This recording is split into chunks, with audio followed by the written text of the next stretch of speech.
Welcome, everyone. I'm David Marsh. I'm the Associate Dean for Community Engagement, and it's my honor to welcome you to this NOSOM-specific portion of the graduation ceremony. And I'd like to introduce our Dean, Dr. Roger Strasser.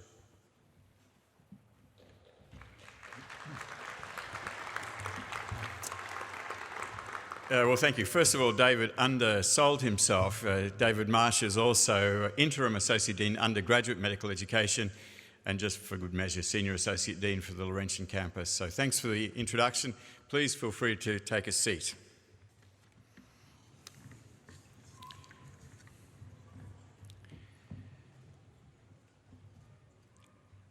Well, congratulations. Well done.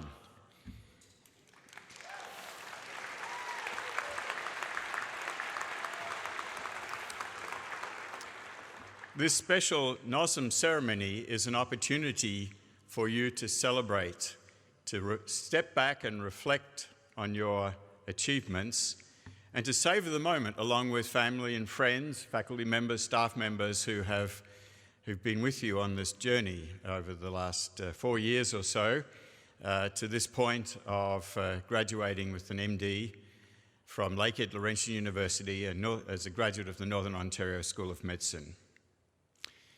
I'm sure for you, as it does for me, it feels like only yesterday that I was welcoming you to Northern Ontario School of Medicine, or to be more accurate, what does NOSM stand for?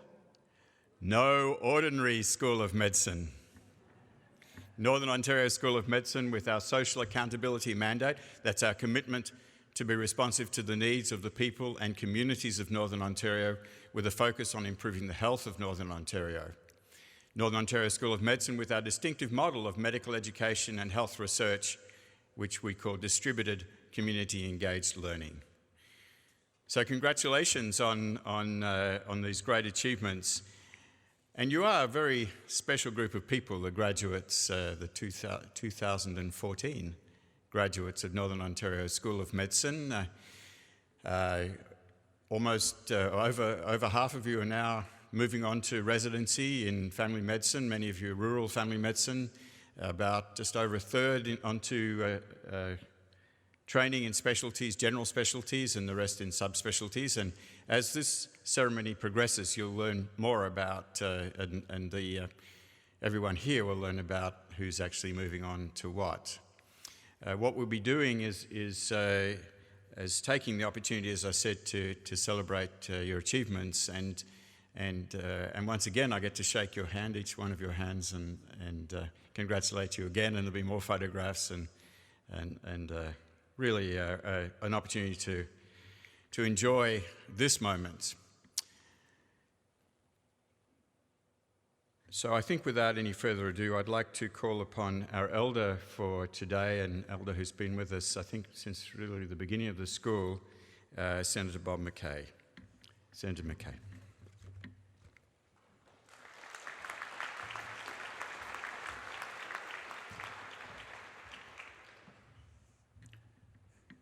Hey, it's an honor for me to be here today, and I want to congratulate the medical school, Roger, and the deans, and his faculty and staff. They've done an excellent job over the years. Give them a round of applause for what their jobs they've been doing over the years. Thank you. Now I have a prayer in here somewhere, if I can find it. First, I want to congratulate all the students. Catherine McGuire, it just seemed like yesterday when you told us. I see them students that we have with the Métis Nation of Ontario and Thunder Bay here, and they're going to become doctors, and I think I can too.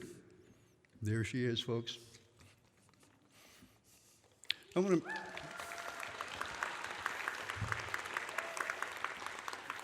just want to mention an old proverb here. A vision without a plan is just a dream. A plan without a vision is drudgery. But a vision with a plan can change the world, and you've proven it. Now go forth and change the world. The little prayer I'm going to do is an Aboriginal prayer, and this is an Indian prayer.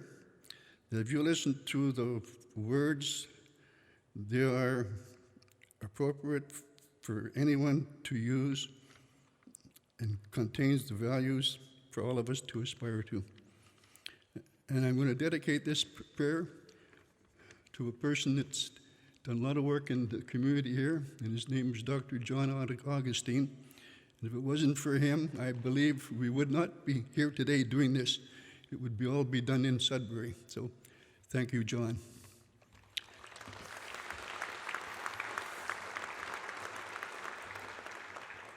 No, just a minute, I'm in trouble here already. When you get old, your eyes go, and the hair turns white. But, we're on track now. O great Spirit, whose voice I hear in the winds, and whose breath gives life to all the world, hear me. I am a man before you, one of your many children. I am small and weak. I need your strength and wisdom. Let me walk in beauty, and let my eyes ever behold the red and purple sunsets. Make my hands respect the many things you have made. My ears sharp to hear your voice. Make me wise so that I may know the things you have taught my people, the lesson you have hidden under every leaf and rock.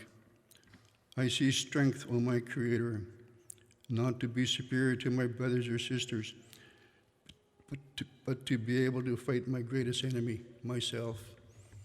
Make me ready to come to you with a clean hand and a straight eye, so that when life fades as the setting sun sets, my spirit may come to you without shame.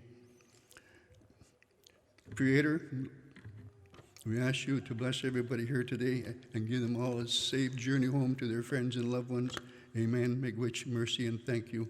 And thank you all. Thank you.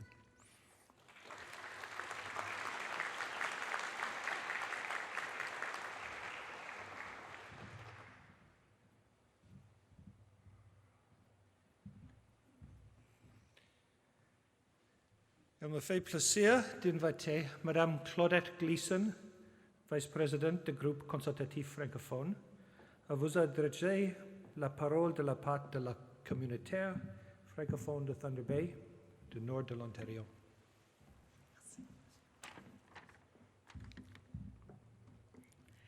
Dr. Strasser, Dr. Marsh, Senator McKay, Dr. Churchley, Dr. Douet, and Dr. Aval.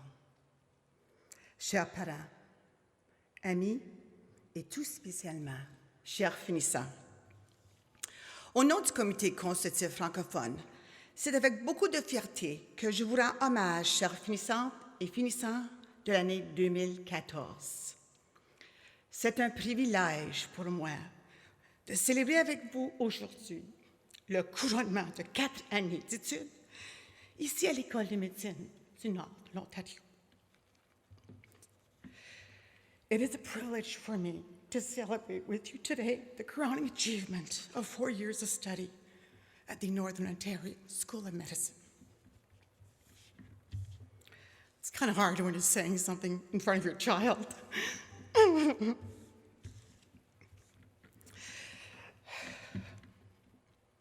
L'EMNO a un mandat d'imputabilité sociale qui l'oblige à tenir compte de la diversité culturelle de la région qu'elle dessert, y compris des besoins des gens et des communautés francophones du nord de l'Ontario.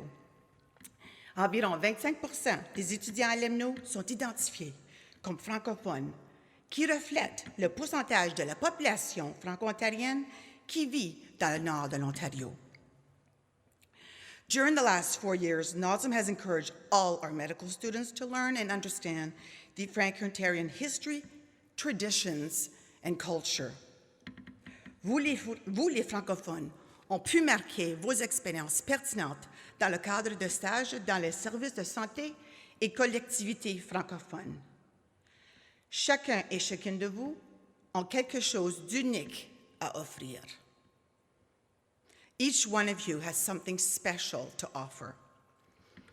À vous, les nouveaux médecins francophones, et surtout Tamara et Nathalie, et aussi à nos étudiants gradués francophiles, je vous lance un défi suivant. Affichez-vous comme francophone ou francophile. Même si vos patients ne s'identifient pas comme francophones, Cette offre active sera un outil qui vous aidera à comprendre et mieux diagnostiquer vos patients. Et pour notre population, nous espérons pouvoir s'assurer que nos besoins langagiers, culturels et surtout en santé soient adressés dans notre langue. Alors, félicitations à toutes et tous. Un avenir débordant de possibilités vous attend. Congratulations to all of you. A future full of possibilities await you.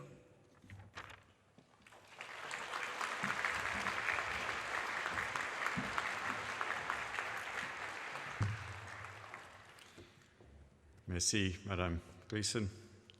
Not only Vice Chair of the Francophone Reference Group, but proud mother of a NOSM graduate. Thank you.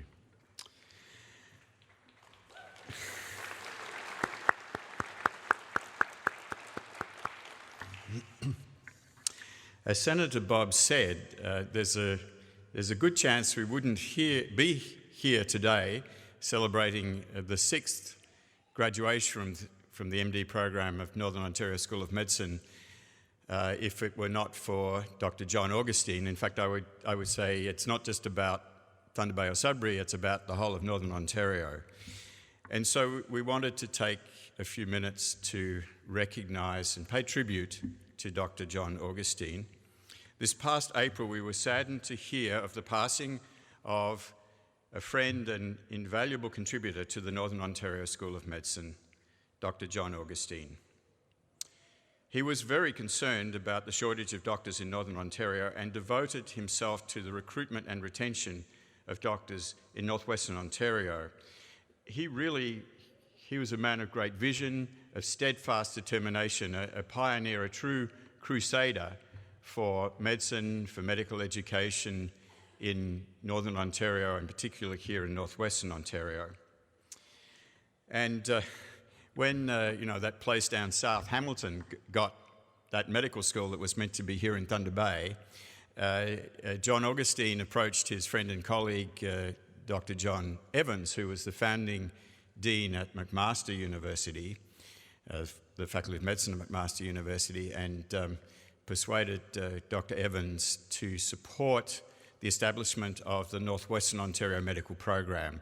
And so that was in 1970. So right at the beginning of McMaster, Thunder Bay, Northwestern Ontario, became a site for medical education involving particularly students and later residents from McMaster University coming here to Thunder Bay and other places in the region. And this was because of the initiative of Dr. John Augustine. And in fact, as the years went by, there was at least 50 students and residents each year who would rotate through Thunder Bay, Northwestern Ontario, under the Northwestern Ontario Medical Program, which was known as NOMP. And in fact, Dr. Augustine himself personally tutored probably nearly 100 of those students and residents himself. So he really made sure that Thunder Bay, Northwestern Ontario, wasn't left out when the new medical school, which was now the second newest medical school in Canada, McMaster, began in the 1970s. And then in 1999, when the opportunity seemed to be presenting itself again to have a medical school here in the north of Ontario, Dr. Augustine was the chair of the committee established by Lakehead University to advocate to have a northern medical school. So he was really very much involved in what became a widespread community movement across Northern Ontario that said if we're ever going to turn around the shortage of doctors and other health professionals in Northern Ontario, if we're ever going to improve the health of the people and communities of Northern Ontario, then we need our own standalone Northern Ontario School of Medicine.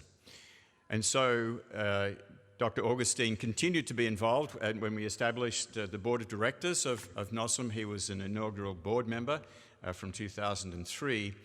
And when we had the first graduation from NOSM, Lakehead University made him a fellow of the university. This was in 2009.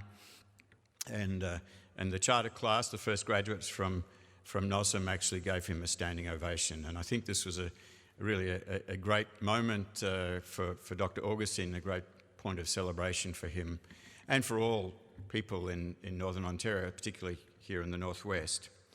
Of course, John Augustine wasn't only an advocate for and an activist really for medical education and recruitment and retention of physicians. He was actually himself a physician, and he had a long and distinguished career and practice in general internal medicine here in Thunder Bay, and he was active in other ways. He also served on the governing council of the Royal College of Physicians and Surgeons of Canada, including a term as the vice president of the Royal College.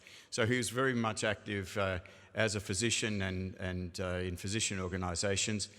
And of course, here in Thunder Bay, he was a community leader and very active as well. And in fact, in 1995, he was one of 25 residents of Thunder Bay to receive the Silver Achievement Award on the 25th anniversary of the founding of the city of Thunder Bay. So a truly great man, as I said, a pioneer, a crusader, an advocate for medical education and for the Northern Ontario School of Medicine. Really, truly sad to see his passing. And so today we honour the late Dr. John Augustine and his life and work. He will be remembered as a man who set an example as a medical, academic and community leader, and he will continue to be an inspiration for us all. Thank you.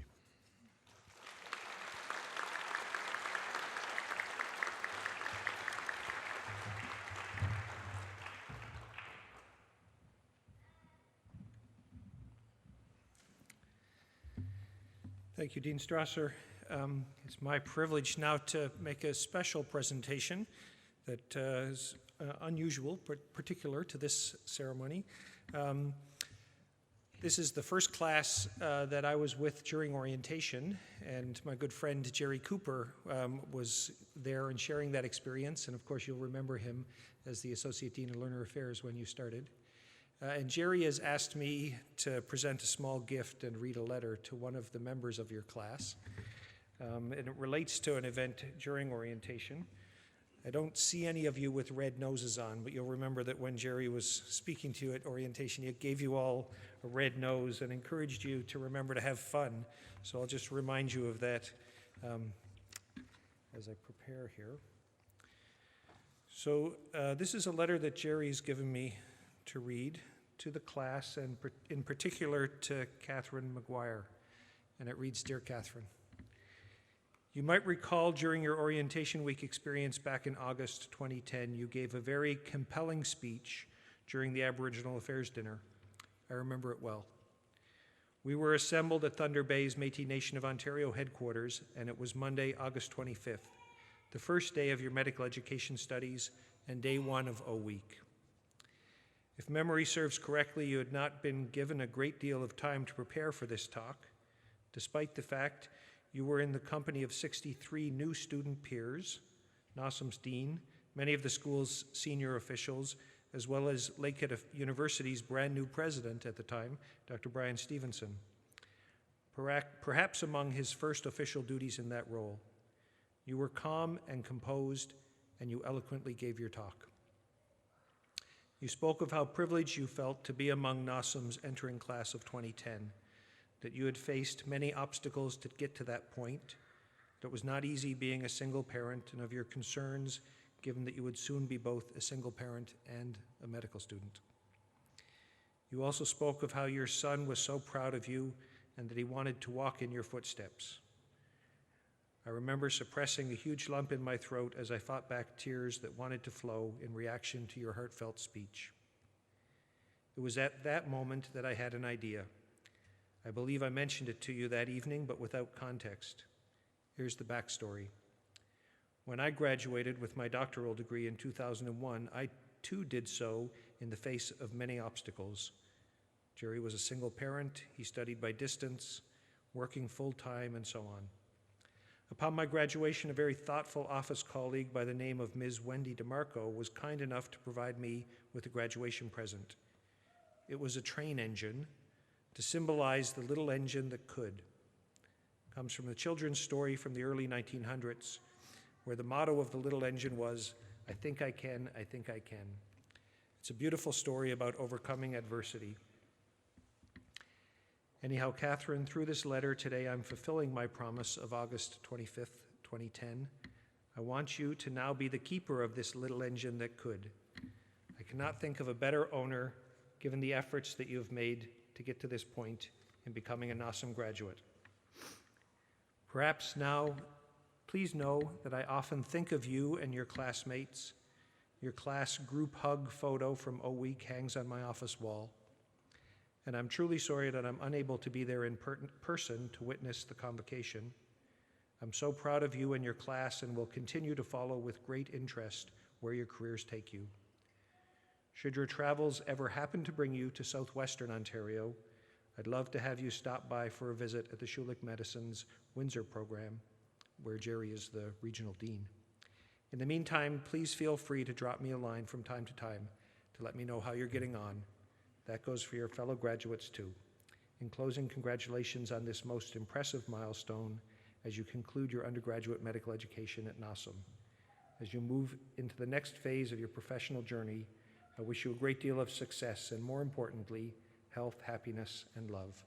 If you would come up, Catherine, please.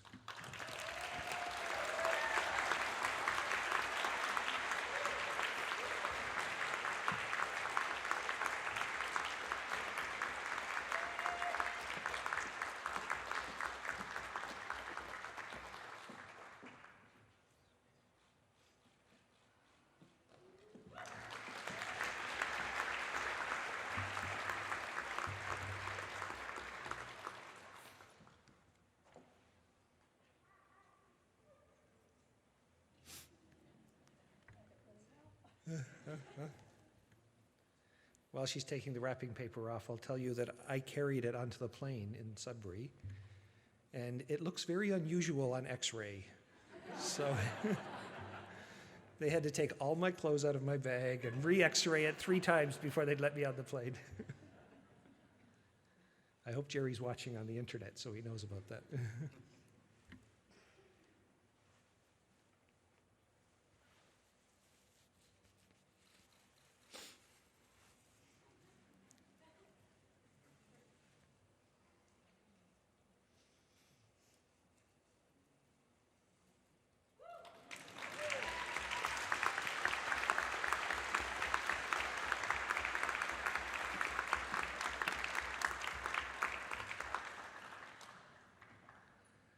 So I'll now introduce a member of the class of 2014, Dr. Puya Sadiga Aval.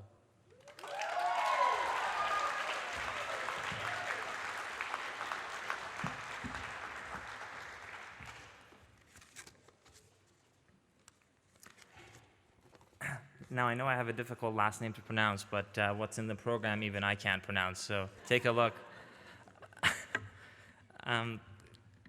Good evening, ladies and gentlemen, honored guests, faculty members, colleagues, and friends. I'd like to start by thanking the parents, partners, children, and friends of everyone on, well, my speech said on this stage tonight, but down there, for your continued patience, understanding, and love. I think I speak for all of us when I say that we couldn't have done it without you. And of course, our gigantic lines of credit. I should at this point disclose that I have no financial ties to any banks, though technically I'm owned by one of them. I would also like to sympathize with the audience tonight, as it is difficult to remain excited for 3 hours, waiting for the 10 seconds of glory your loved one will have walking across the stage. I mean, seriously, Dad, wake up, I'm up here. I want to extend my gratitude to my classmates for thinking that I would make a reasonable class speaker. But let's face it, you guys put me up here because you thought I would be funny. Well, unfortunately, 70% of the audience disagrees with you, and the other 30 are my extended family. All joking aside, this is a very special occasion for us. Tonight we end our medical school journey, a journey that for every student on this stage started long before the commencement of this program. In front of you is a group of very intelligent, talented, and diverse individuals. We vary in age, gender, mother tongue, educational and vocational backgrounds. What brought the class of 2014 together was the ability to dream.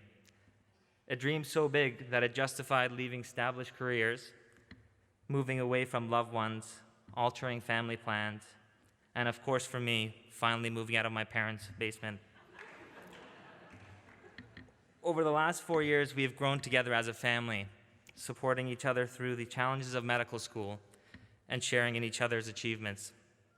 The size of our family has also grown, as some of our classmates apparently felt they didn't have enough on their plates. I would like to take a moment to acknowledge the original class baby, Leo, Katrina and Dave's little man, who's been like a brother from another mother to me since first year. I have Hey Buddy in here, but I don't think he's here, but this is kind of like getting an honorary degree. In third year, Dave and his wife Jacqueline added their lovely son Jamie to their growing brood. I think Dave actually got some credit for being present during the delivery. Next up is Oliver, Matt and Jess's little boy. He has his mom's charm and his dad's laugh. Seriously, the last time I saw him, he smiled at me and said, "Ha!" And finally, remember Katrina and Dave? Well, what can I say? As of February, Leo and I have a little brother, Sam. Just to wrap up on the subject of family, I would be remiss to leave out Sadie, the class dog, and my new stepdog. Sorry, I had to do that last part, or else Sue threatened to call off the wedding. As I was preparing this speech, I thought about why someone in their right mind would have a baby during medical school. But then I remembered that all my classmates exemplified the 3 virtues of resilience, bravery, and strength, or RBS for short, if you will. Sorry guys, I tried to come up with a catchier acronym, but I hope RBS will help you remember these virtues and to continue to live by them in the future. And do you know who else has RBS?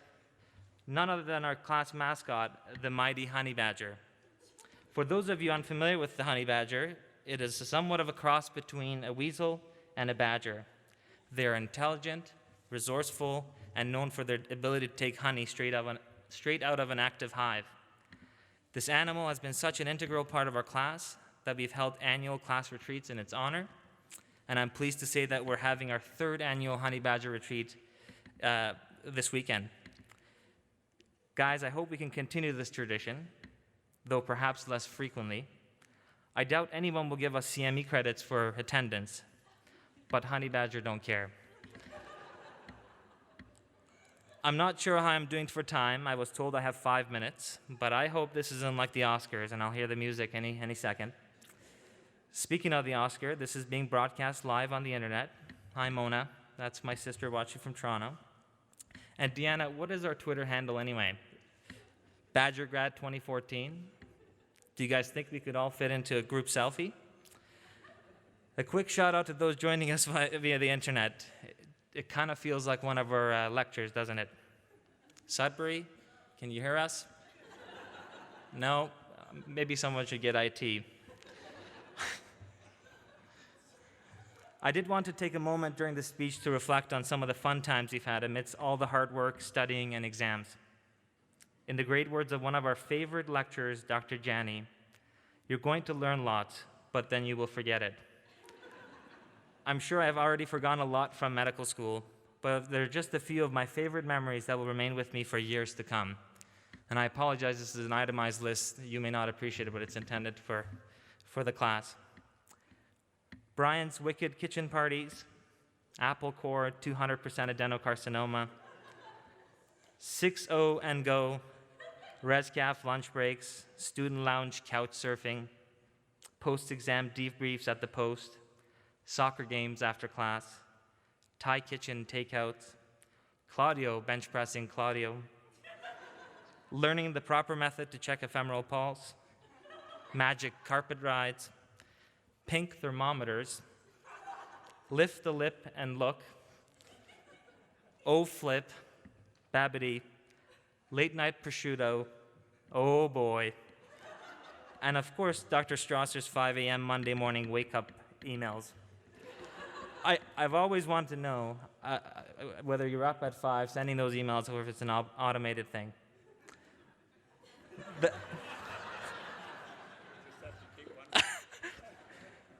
The class of 2014 is privileged to be here tonight.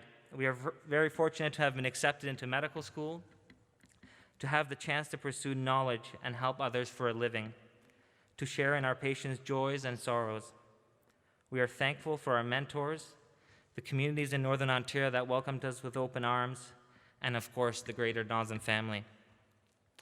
Now, for my classmates and future colleagues, I would like to share a quote from Sir William Osler regarding medical education.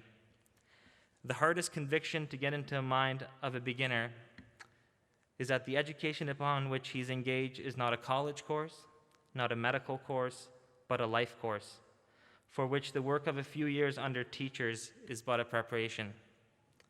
I find this quote both reassuring and inspiring as we head forth on the next leg of our journey into residency. Lastly, during our orientation bus tour in first year, one of the physicians in Timmins shared something with us that I felt was moving then and maybe even more so now. He said, as physicians, you will all do well, no matter where you end up. You just have to remember to do some good. Congratulations, guys. We did it. Thank you. Merci. Miigwech.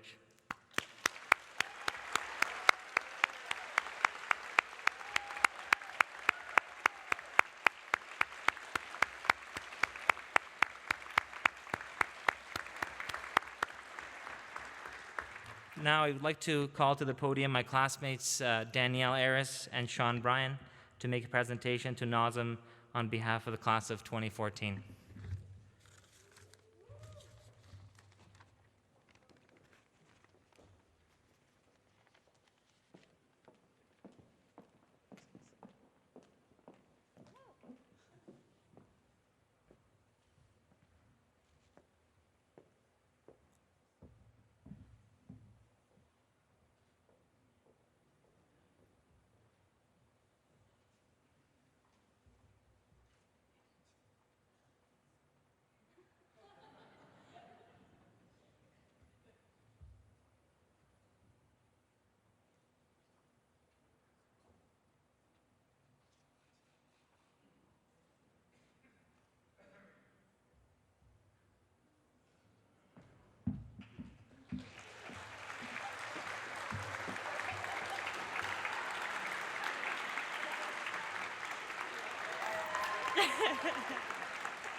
So spin it around.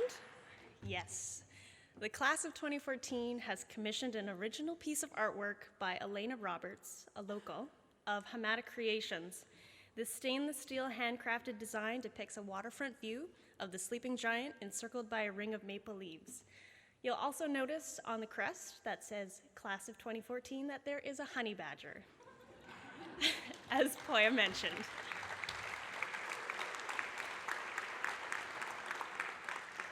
It will be displayed in the NOSM building for staff and students.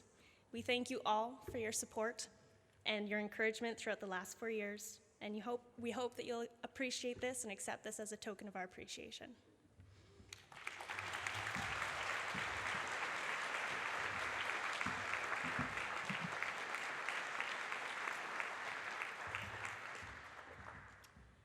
Well, on behalf of the school, I'd like to say thank you to the class. I'd never heard of a honey badger before. Is that something like a wombat?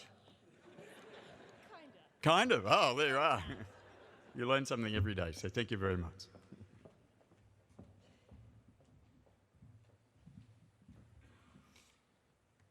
Thank you. So I'll now call on alumni representative, Dr. Lindsay Churchley.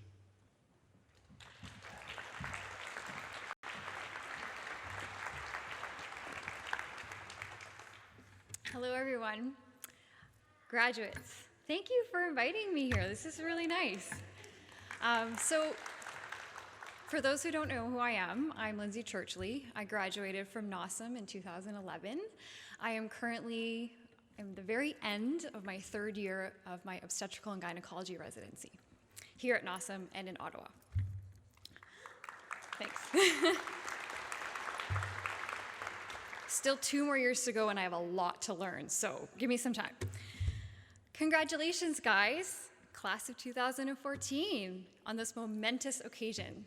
You did it, ooh, ooh. I don't know, have you seen the YouTube video of, yeah, you saw it. It's been a while since we've done call together. We haven't watched many YouTube videos, so maybe when you come back as residents, we'll hang out.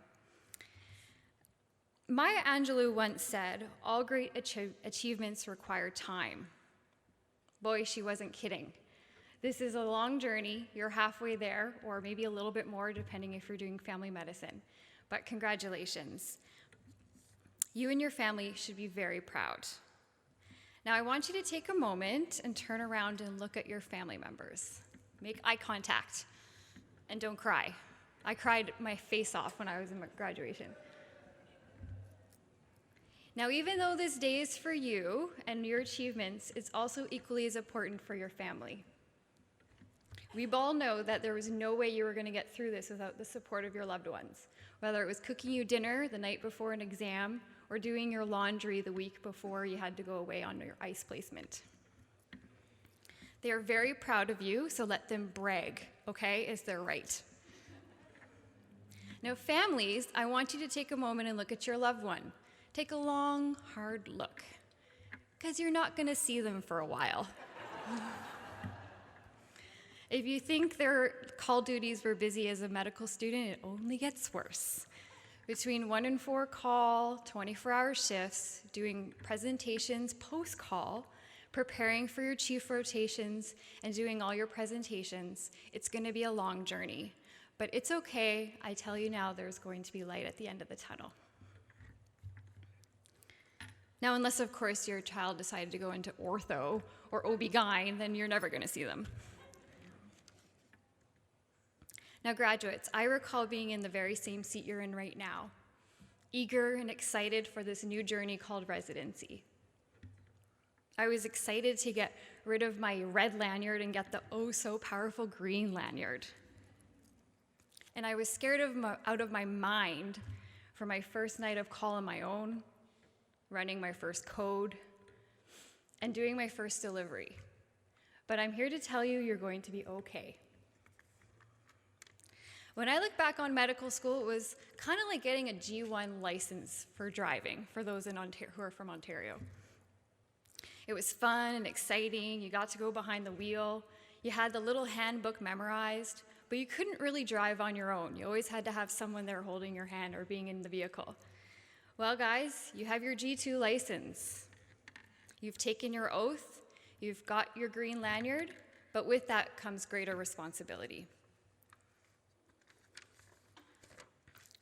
Now, as you move forward into your second chapter of your medical career, I thought I'd give you a few key survival tips and concepts to take forward as you go into this next chapter. So I'm going to go over 6 different things, and hopefully this will help you become a more successful and well-respected physician. Oh, I know I'm so wise. I've been here for 3 years. Like, I know everything. But I've learned a few things. The first thing I want you to remember is that you're now a physician, you're a doctor, and it's time to act professional. Being a physician is not a 9-to-5 job, it's a lifestyle. It's kind of like being president of the United States or the mayor of Toronto. Even though you may not be on duty, you're still a physician. You represent yourself, you represent your career, and your patients look up to you. Professionalism is the cornerstone of the CanMeds rules in my eyes. And yes, the CanMeds rules do not go away. You will continue to hear about the CanMeds rules. In my very short few years of residency, I've already bumped into patients and patients' husbands, whether it's in the grocery store, in the airport, or even at a shag. And they've told me, oh, you delivered my baby. I'm so happy. And you have to remember that no matter where you are, you're still a doctor. So present yourself with dignity and class. You may not remember them, but they will remember you. The next concept I wanted to go over, one ancient philosopher once said, "Be kind to one another." Or was that Ellen? Oh yes, that was Ellen. But she really had something there. And this applies to medicine and in all facets of life. Think of residency as an extended job interview. You don't want to burn any bridges, and there will be differences of opinion. You may have some clashing personalities, and you may find someone being rude. But this is the time to just learn to smile and keep on keeping on. In addition to this, I recommend to make friends with all of the nurses. They are your friends. They will help you in times of need. They've been there forever and they know where everything is. I've made some very good friends with the nursing staff at the Thunder Bay Regional, and I think this has been one of my best career moves so far. Number 3, get a cleaning lady. Number 4, do not take anything for granted, especially your health. Residency is a very busy time. You'll be working 80-hour work weeks. You'll be having many responsibilities, but you are not invincible. Residents can get sick too. I had a friend who is a general surgery resident. She was walking around with this excruciating abdominal pain for a year. She took Tylenol and Advil every day, but she didn't have time to go to the hospital. Eventually, one day, she decided, that's it, I can't take it anymore. She went to the Emerge, and she was found to have a necrotic ovary from a torted cyst. Unfortunately, she lost her ovary, and now may have some difficulties having babies in the future. When I asked her why she waited so long to see someone, she said, "I was too busy. I couldn't miss the OR." You will feel this way. You will feel pressured to be on duty all the time, and that's good, but you have to take time for yourself. I myself had my own health scare. In my first year of residency, I was busy. I was in Ottawa doing a week of obstetrical call and work and all that stuff, and I was getting dizzy and lightheaded and feeling generally unwell all week. But we were busy. There were babies being born. There were gynae consults in the Emerge. There were patients to be rounded on, and I left it alone. Eventually, I was on call on the weekend, and I just couldn't take it anymore. I went to the Emerge, and I was in ventricular tachycardia. For those of you who don't know what that is, it's a serious heart arrhythmia. I was admitted to the Heart Institute for 5 days, and have been seeing a cardiology ever since. After 3 years of follow-up and many MRIs and echoes and stress tests, it has been discovered I have scar tissue on my heart, and I had to get a defibrillator implanted last week.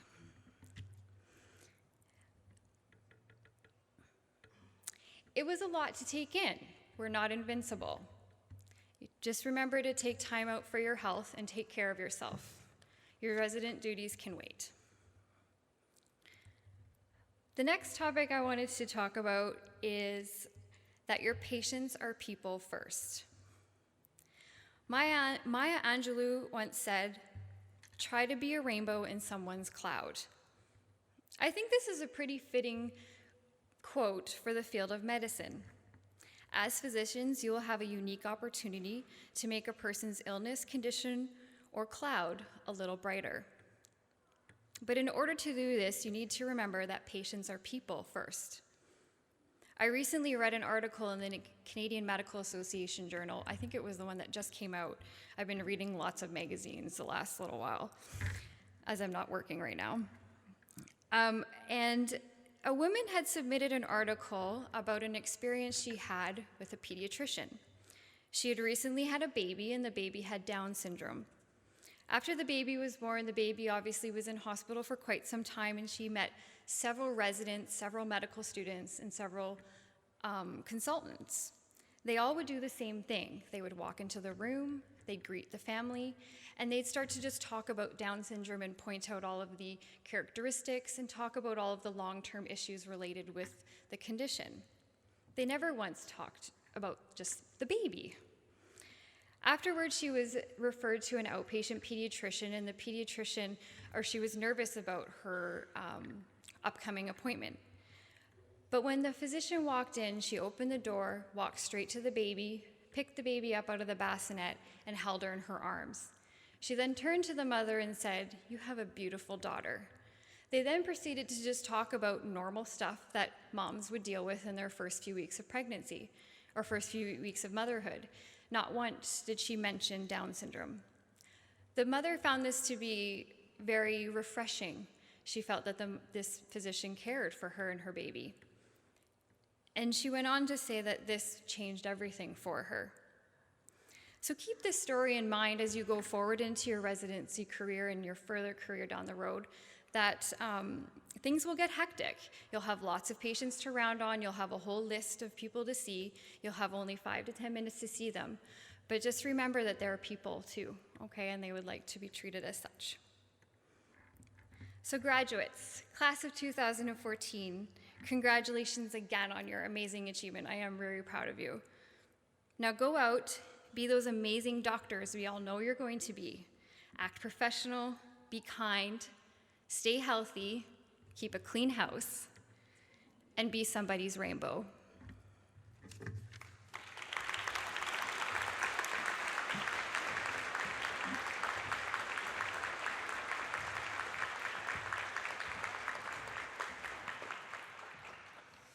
Thank you, Dr. Churchley.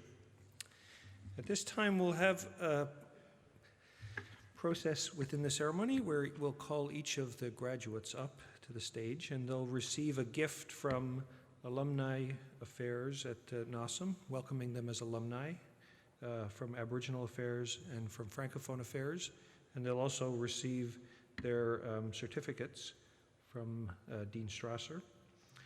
In addition, this year, there's another gift that you'll each receive. Dr. Ho Ping Kong, an internist and professor of medicine at the University of Toronto, has recently published a book called The Art of Medicine, and he's generously made available a copy of his book to all medical graduates this year across Canada. The Dean of the Faculty of Medicine at University of Toronto, Dr. Catherine Whiteside, has said that the clinical narrative of the book, The Art of Medicine, emphasizes the multidimensional nature of the physician-patient relationship and describes the art of seeing, listening, human touch, recognizing suffering, communication, empathy, advocacy, and thinking outside the box.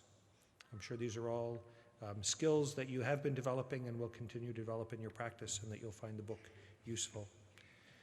And so I will call you up individually to the stage, starting with Dr. Diane Marie Bannon.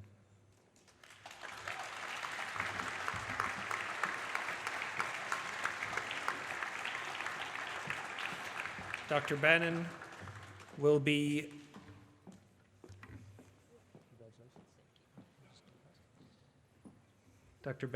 continuing her training in the Northern Ontario School of Medicine, Family Medicine, Thunder Bay, CMG stream.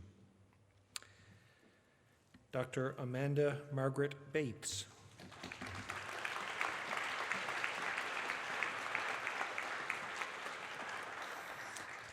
Dr. Bates will be entering the pediatrics residency program at Queen's in Kingston.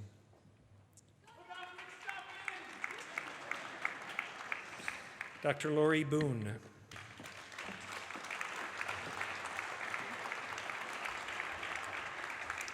Dr. Boone will be going to the University of Manitoba, Family Medicine in rural Brandon.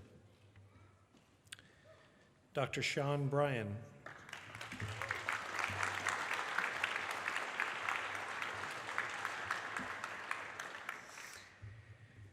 Dr. Bryan will be attending the Northern Ontario School of Medicine Pediatrics Residency Program here in Thunder Bay.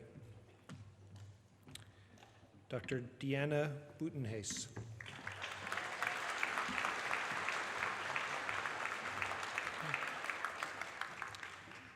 Dr. Butenhaes will be attending the University of Ottawa Obstetrics and Gynecology Residency in the Northern Ontario School of Medicine stream. So she'll be coming back to Northern Ontario for her training. Dr. Claudio Camiso.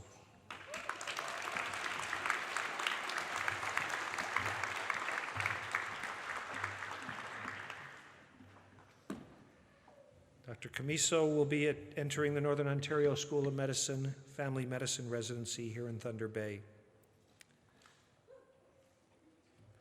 Dr. Katrina May DeLuna.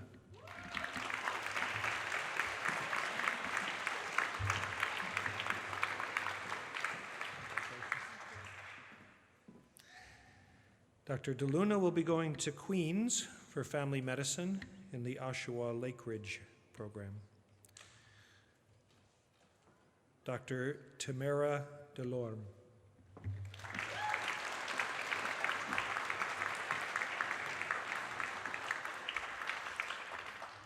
Dr. Delorme is going to the University of British Columbia for family medicine in the Rural Kelowna program.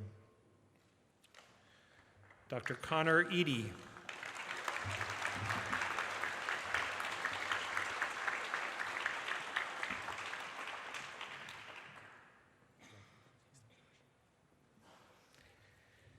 Dr. Eady is entering the Northern Ontario School of Medicine Family Medicine program in North Bay.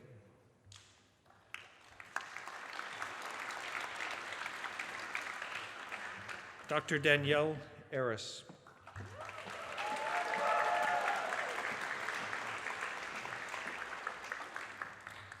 Dr. Eris is entering the Northern Ontario School of Medicine Family Medicine program in Thunder Bay. Dr. Carmen Fletcher.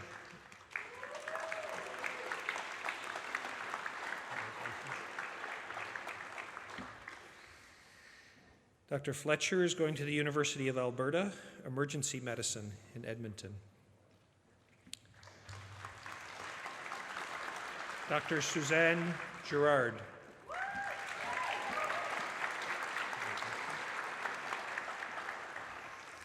Dr. Girard is going to the Dalhousie University for Family Medicine in St. John.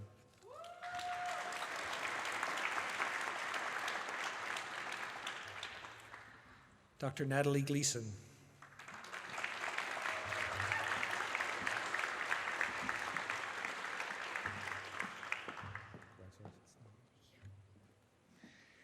Dr. Gleason is going to be in the Northern Ontario School of Medicine Family Medicine program in North Bay.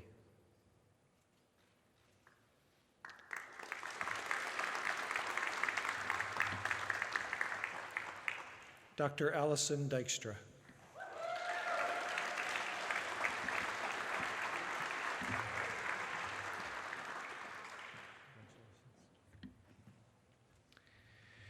Dr. Dykstra is going to be in the Northern Ontario School of Medicine Internal Medicine residency here in Thunder Bay.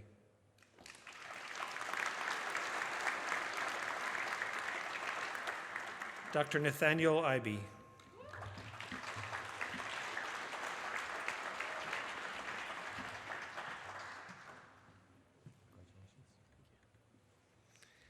Dr. Ibe is entering the University of Ottawa Family Medicine program in Ottawa.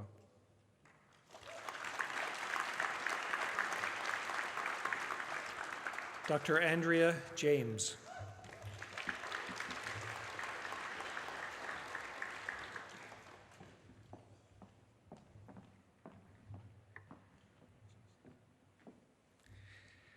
Dr. James is entering the University of Ottawa Family Medicine program in Ottawa.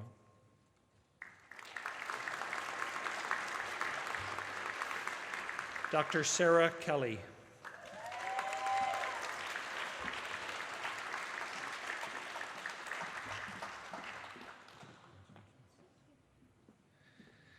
Dr. Kelly is entering the Northern Ontario School of Medicine Internal Medicine residency in Thunder Bay.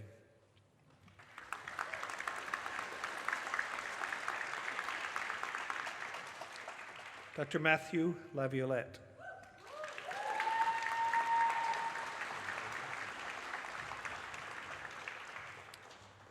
Dr. Laviolette is going to the University of Ottawa for general surgery in Ottawa.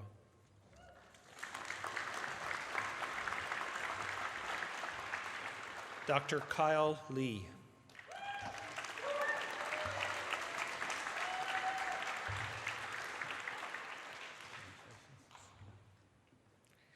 Dr. Lee is going to the University of Toronto for family medicine in Barrie Newmarket.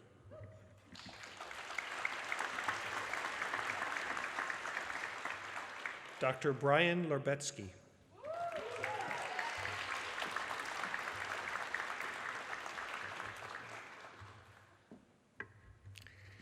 Dr. Lorbetsky is going to the Northern Ontario School of Medicine, Family Medicine program here in Thunder Bay.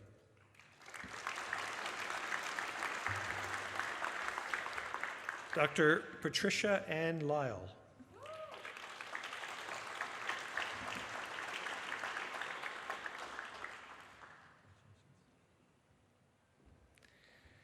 Dr. Lyle's going to the University of British Columbia Family Medicine program in Surrey, South Fraser. Dr. Brody Marshall.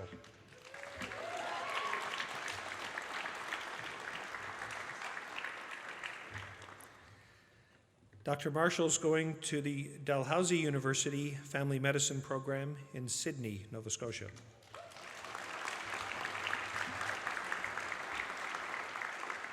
Dr. Catherine McGuire.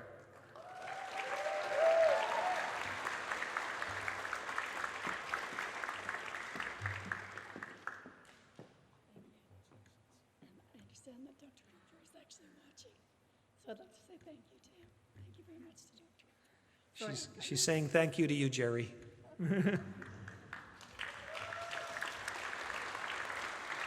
Dr. McGuire is going to the University of Manitoba Family Medicine in the Northern Remote program.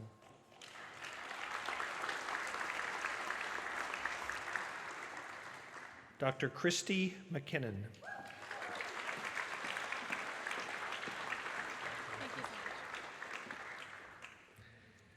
Dr. McKinnon is going to the Northern Ontario School of Medicine Orthopedic Surgery program here in Thunder Bay.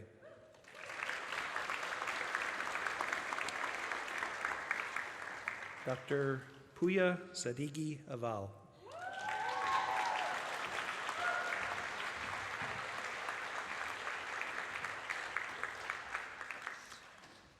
Dr. Aval is going to Dalhousie University Internal Medicine in St. John.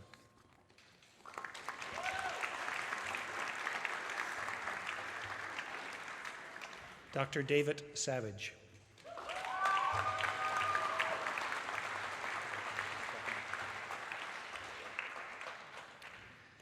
Dr. Savage is entering the Northern Ontario School of Medicine Family Medicine program here in Thunder Bay.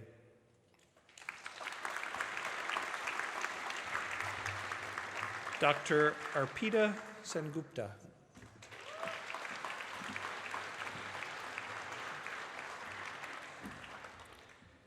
Dr. Sengupta is going to Dalhousie University for radiation oncology.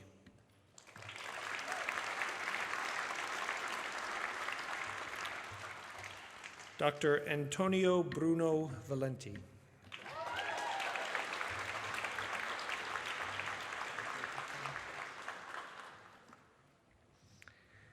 Dr. Valenti is going to the Northern Ontario School of Medicine Family Medicine program in Timmins.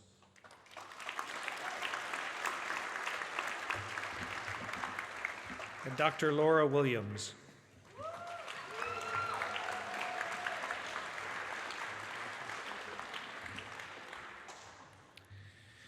Dr. Williams is going to my alma mater, Memorial University of Newfoundland, for obstetrics and gynecology.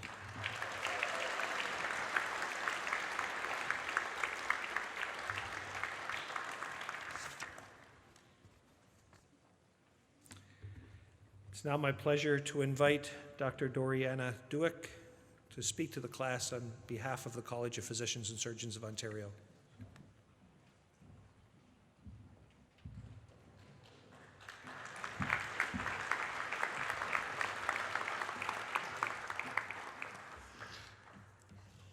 Good afternoon, Dean Strasser, fellow faculty members, the 2014 graduating class of Medicine of the Northern Ontario School of Medicine, and family and friends.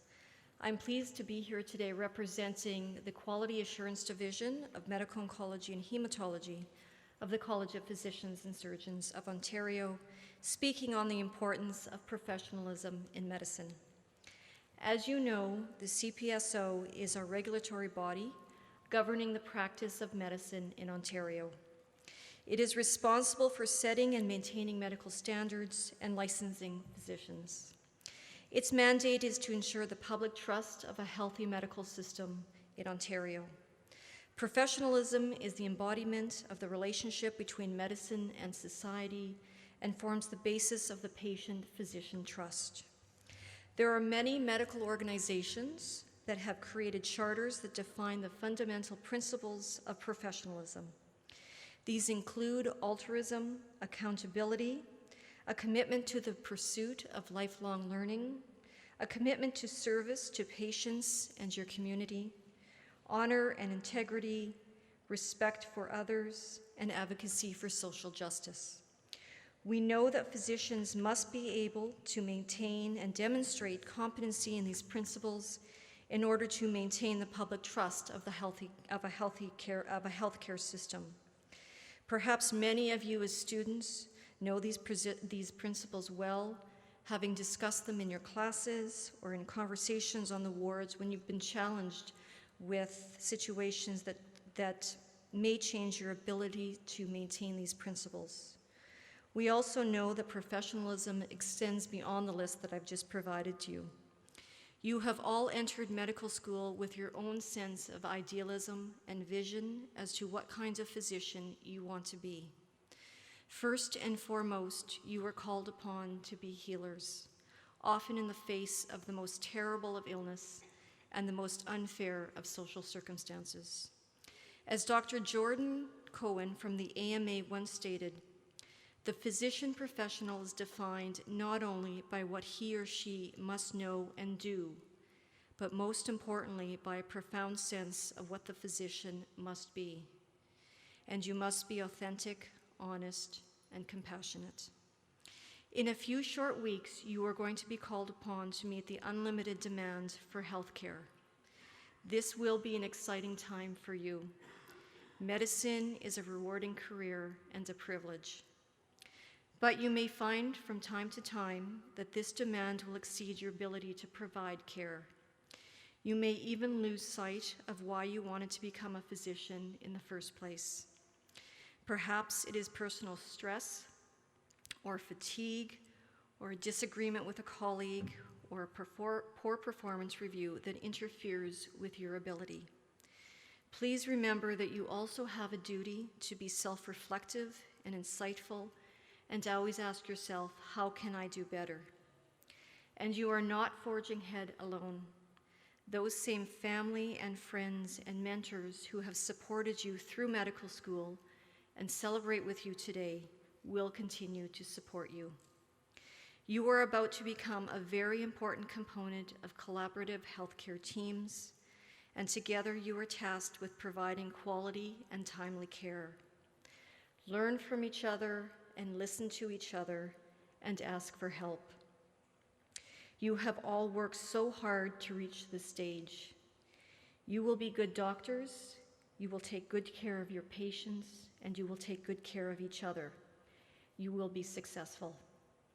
On behalf of your physician colleagues, we welcome you to the profession of medicine. Congratulations.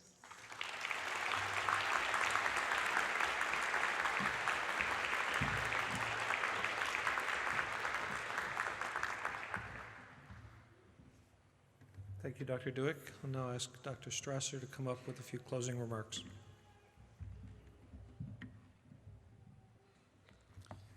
Thank you, Dr. Marsh. As you said, we're coming towards the end of this special ceremony. Before we do, I do want to really give you, the graduating class of 2014, Northern Ontario School of Medicine, the opportunity to recognize those who have been with you through the journey. We've heard, of course, we have family members and friends here in the auditorium, and maybe others through the magic of webcasting, but also staff members, faculty members, and community members across Northern Ontario have very much been with you, and it's their commitment and hard work and guidance that have helped you to get to this point of graduating with your MD degree. So special thanks to faculty members, staff members, and community members.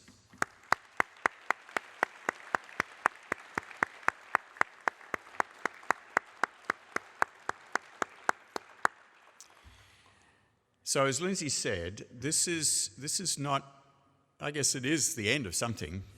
You might say it's the end of the beginning of your career in medicine, and there's much more to come, although I'm not sure about her suggestion that you follow in the footsteps of Mayor Rob Ford. I'm not sure about that idea. But, no? Okay, she's having second thoughts about that one.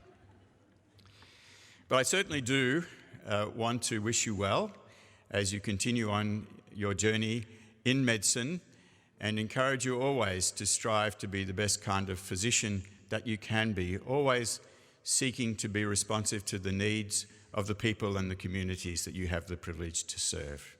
Congratulations, well done, and all the best for the future.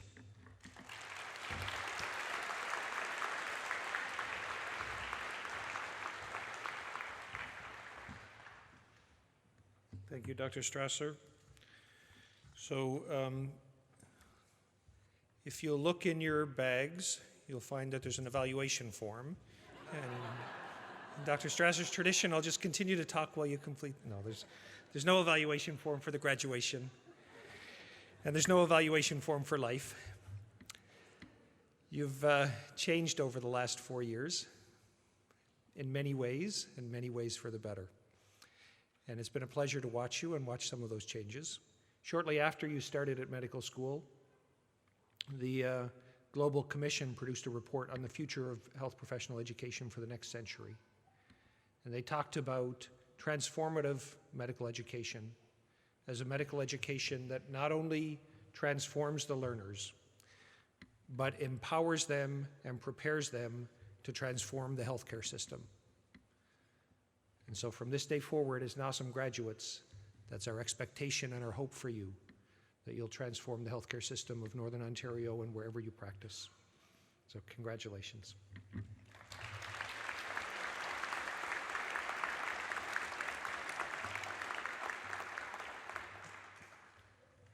We're going to go outside on the mezzanine for some refreshments. Before you step out, I'll remind you to take everything with you. The auditorium will be locked after we leave, and so don't leave anything behind. The students, the graduates, the new young physicians are reminded that there's going to be a class photo, and the class photo will be taken up here on the stage.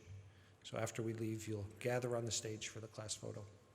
And with that, I'll call this ceremony to a close, and thank you again for your presence, and congratulations.